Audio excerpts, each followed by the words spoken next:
Ketika film Indonesia menunjukkan perkembangan yang pesat tahun 1940-an, bukan hanya pemain sandiwara yang tersedot. Orang-orang yang berasal dari berbagai profesi pun terjun ke sana. Contohnya Pah Wongso.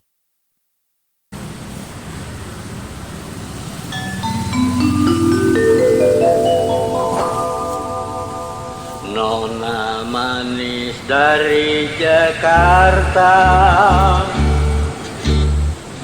pinggang ramping dan jelita, kain songket baju sutra, sedap dipandang mata. Pah Wongso bernama asli Louis Victor Wijenhammer. Dia anak dari seorang administrator Belanda di Surabaya dan seorang Indo bernama J.F. Inen. Lahir di Tegal, Jawa Tengah pada 11 Februari 1904. Wongso punya kepedulian sosial yang tinggi. Pada 1940-an, dia mendirikan panti sosial. Saat itu, kediamannya di Jalan Blandongan, kawasan Pecinan, Batavia, dijadikan tempat singgah bagi anak-anak yang dianggap nakal oleh orang tuanya. Di sana, anak-anak itu dididik Pah Wongso. Ia juga menerima orang-orang telantar untuk tinggal di rumahnya. Sehari-hari, Wongso bekerja sebagai pedagang mie keliling dan membuka rental kendaraan.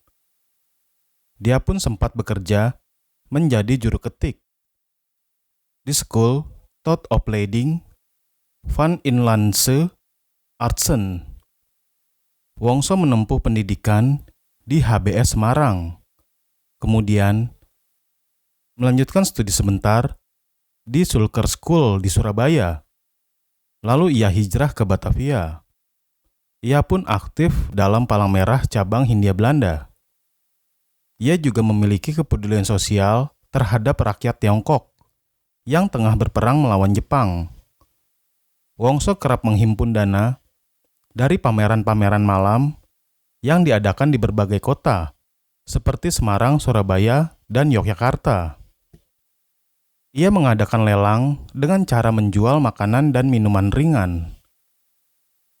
Pembangunan sekolah untuk anak-anak kurang mampu di Jalan Blandongan dirintisnya dengan proses yang sangat panjang. Bermula pada 28 Mei 1938, ia ditangkap karena dituding mengancam dan memaksa membayar 10 gulden ke komite amalnya oleh Direktur Biro Daikiko di Yogyakarta bernama Lim Tik Hien. Meski akhirnya Tik Hien menyesali laporan itu, tapi proses hukum terus berlanjut. Ia diancam hukuman pidana kurang dari setahun atau denda kurang dari 300 gulden. Hakim memutuskan vonis hukuman 2 bulan penjara. Akhirnya, setelah melewati berbagai persidangan dan perjuangan pembelanya di pengadilan, ia hanya dikenai denda 25 sen, subsidiar 1 hari penjara. Selama proses persidangan, majalah Tionghoa saat itu Kengpo membantu Wongso untuk menghimpun sumbangan ganti rugi untuknya. Dana itu terkumpul hingga 2000 gulden di akhir Juni 1938.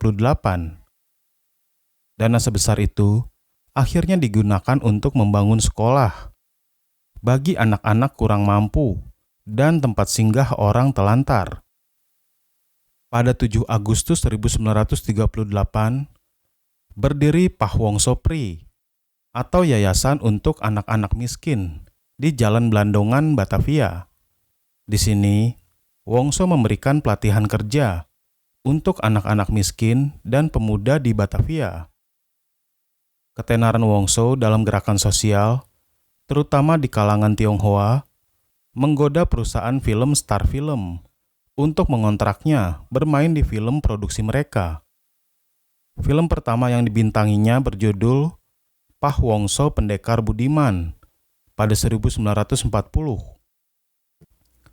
Film ini dipoles ala detektif James Bond, berkisah soal penjual kacang yang diperankan oleh dirinya sendiri, yang menyelidiki pembunuhan haji hartawan. Film kedua Wongso untuk Star Film berjenis komedi. Film itu berjudul Pah Wongso Tersangka. Pah Wongso Tersangka adalah kelanjutan film Pah Wongso Pendekar Budiman. Film ini mendapat sambutan yang baik. Meski berumur panjang dan cukup sukses, menurut Armin Pane, film ini tak lebih sekedar taktik pengusaha film Tionghoa, karena nama Wongso sudah terkenal di kalangan Tionghoa dan Indonesia sebagai orang yang punya kepedulian sosial yang tinggi. Untuk menggarap film ini, Star Film sampai mendatangkan ahli-ahli film dan peralatan dari Shanghai. Saat Jepang masuk ke Indonesia, nasib Wongso berubah drastis. Ia terpaksa hidup di kamp konsentrasi, berpindah-pindah dari Thailand, Singapura, dan Malaya. Setelah Indonesia merdeka, ia pulang ke tanah air pada 1948. Ia lantas mendirikan kantor sosial tulung-menulung dan bekerja untuk cabang Bond Motors di Jakarta. Wongso juga masih mengelola sekolahnya di Blandongan dan kantor ketenagakerjaan. Wongso wafat pada 13 Mei 1975